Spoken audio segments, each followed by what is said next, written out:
Hey guys, welcome back to another tutorial video. So in today's video I'll show you how to fix login problems on the Steam mobile app. So first, make sure your phone has a stable internet connection and completely close the Steam app and then open it again. After that, check the App Store or Google Play Store for a Steam update and install it if one is available. Then you need to make sure you're entering the correct Steam login information. And if Steam Guard is requesting a verification code, then open the Steam mobile app and check that your authenticator is working correctly.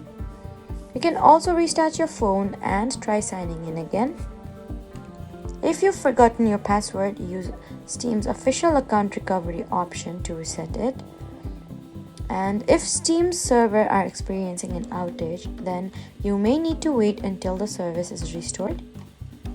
So that was how to fix Steam mobile app login issues.